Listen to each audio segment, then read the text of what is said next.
No quiero cambiar las historias, pero de todas las veces que has estudiado, escuchado o hablado algo sobre el hijo pródigo, sobre la parábola del hijo pródigo, ¿te has preguntado alguna vez cuál de los dos es el hijo pródigo?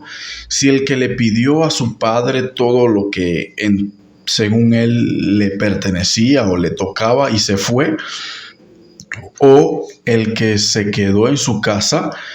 Pero mientras leemos el texto nos damos cuenta que él estaba en la casa, se quedó en la casa del padre, pero probablemente su mente estaba muy lejos de casa.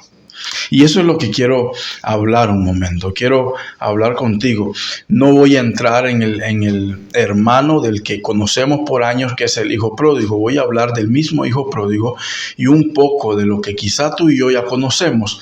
Pero creo que hay cosas que debemos resaltar de ese pasaje y es lo que quiero hacer en este momento.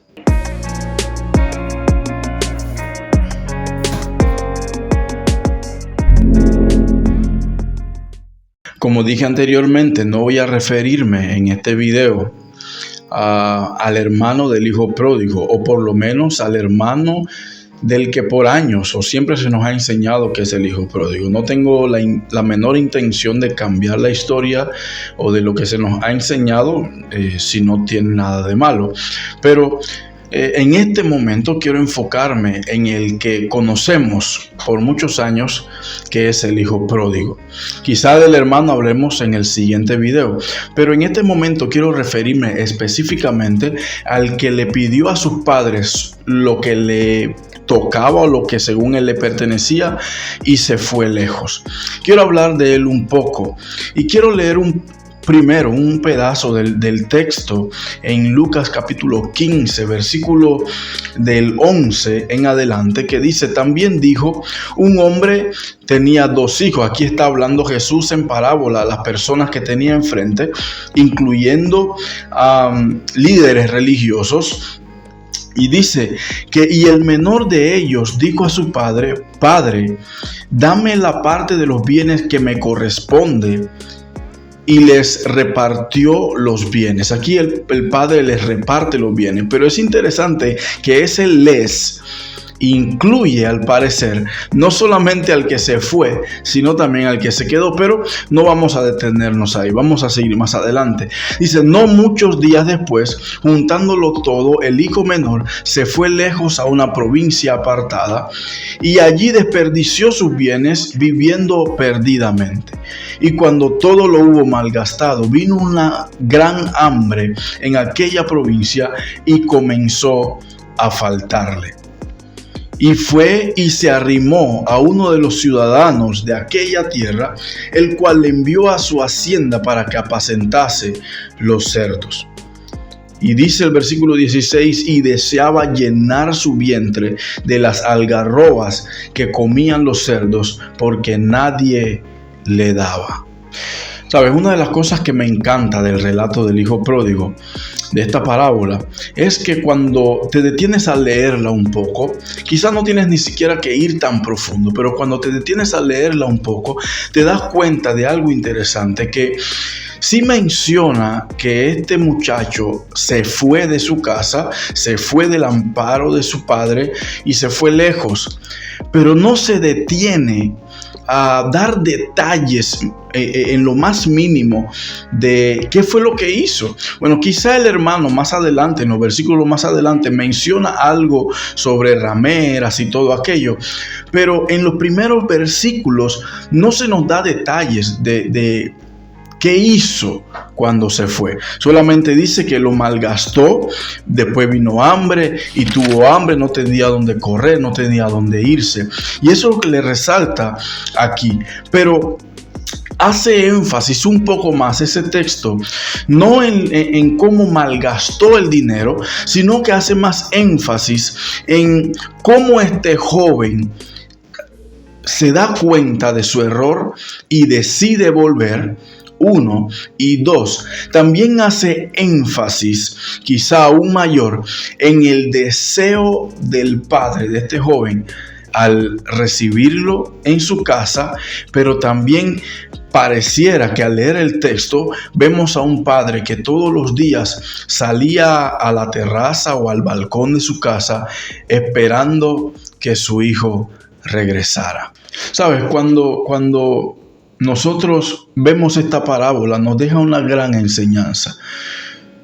Nos habla de que muchas veces conocemos personas, familiares o amigos, conocidos, que se han ido de lejos del amparo de la casa del Padre, de Dios en este caso. Y muchos de nosotros probablemente ni siquiera nos tomamos la tarea de esperarlo o de recibirlo de la buena manera. Y quizá eso lo vemos en el mismo ejemplo del hermano del hijo pródigo. Pero a veces se vuelve tan real eso en las iglesias de hoy en día que decidimos muchas veces predicar tantas cosas y no predicar lo que estamos palpando a diario en las congregaciones. Pero, ¿sabes? Ese es por un lado. Pero por el otro lado, a veces también hay gente que toma la decisión de querer experimentar o querer alejarse un poco de Dios para sentir que se siente, porque yo veo que los demás están felices, contentos, lejos de Dios, y yo quiero probar que se siente. Y créeme que eso es lo peor. Si ha pasado por tu mente eso, créeme que es lo peor que puedas hacer. Quizás lo has pensado hacer. Quizás has dicho, voy a llegar hasta este año y el próximo año voy a experimentar, voy a esperar un tiempito, voy a esperar terminar esta actividad en la iglesia o que se acabe mi tiempo en el ministerio, que me pusieron un tiempo estipulado. Y ¿sabe qué? Voy a experimentar un poco, pero créeme que es lo peor que puedas hacer en tu vida. Y me gusta porque los mismos apóstoles, después más adelante, en unos textos, ellos conversando con Jesús, ellos le dicen, ¿para dónde vamos a ir? ¿Para dónde iremos?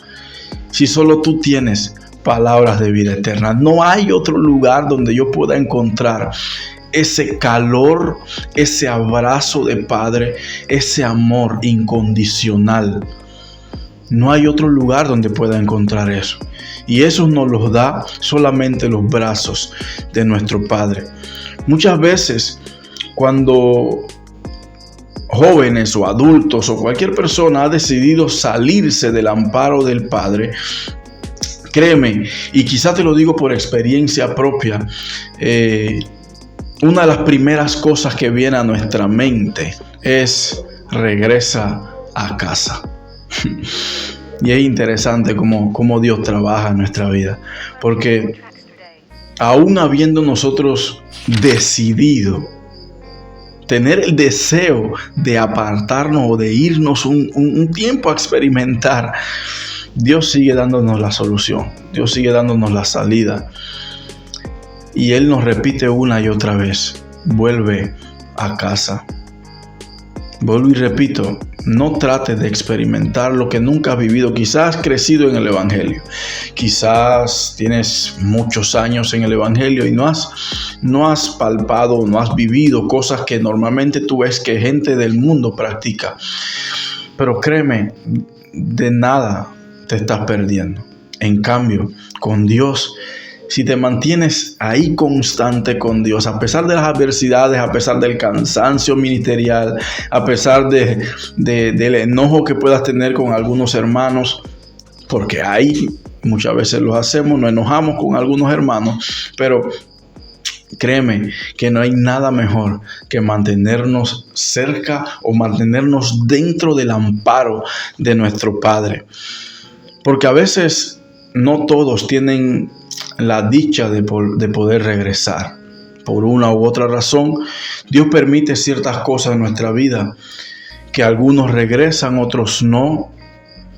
Pero te digo algo, nada o nadie más bien puede vivir lejos de Dios.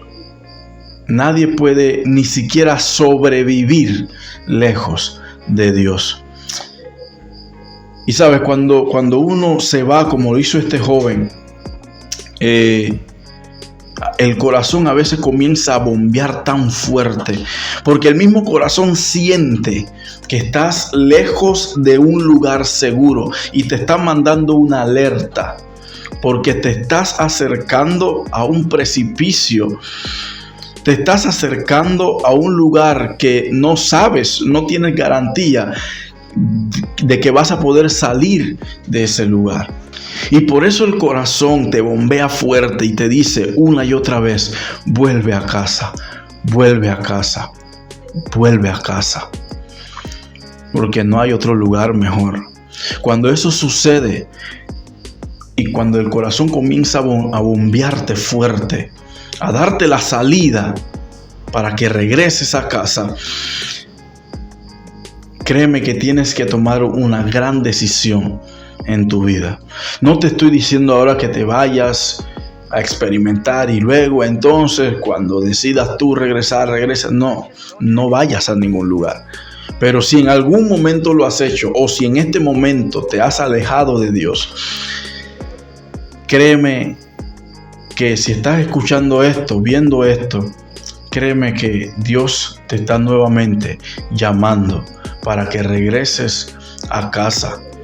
Y cuando eso llega a tu corazón, tienes que tomar una de las mejores y grandes decisiones de tu vida. Dejar lo que estás haciendo y regresar a los brazos de papá.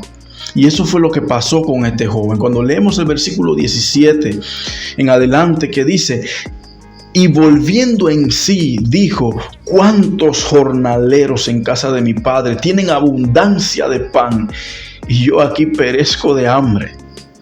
Me levantaré e iré a mi padre y le diré: Padre, he pecado contra el cielo y contra ti.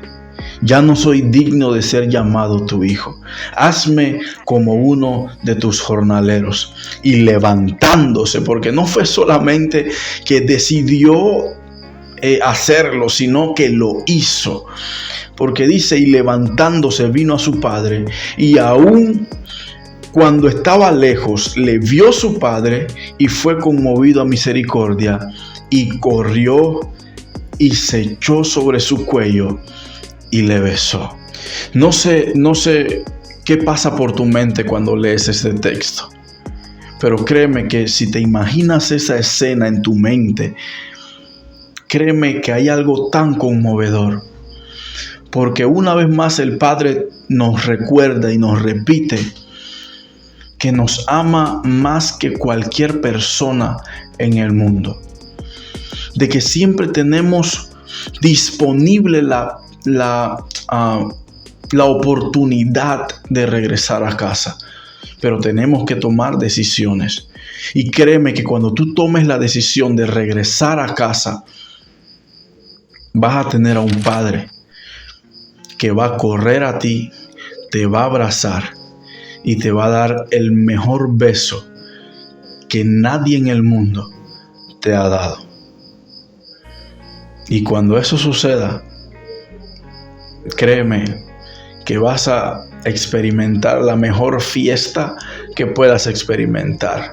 Puedes hacerla con tu gente porque regresaste a casa, o la iglesia que te celebre una fiesta, pero en tu corazón va a haber una fiesta tan grande que ni tú mismo vas a comprender lo gozoso que te vas a sentir. Recuerda, no juegues al hijo pródigo. Quédate cerca y dentro del redil, del amparo de tu Padre, y disfruta de las maravillosas cosas que Él hace por ti y de lo maravilloso que Él es para ti.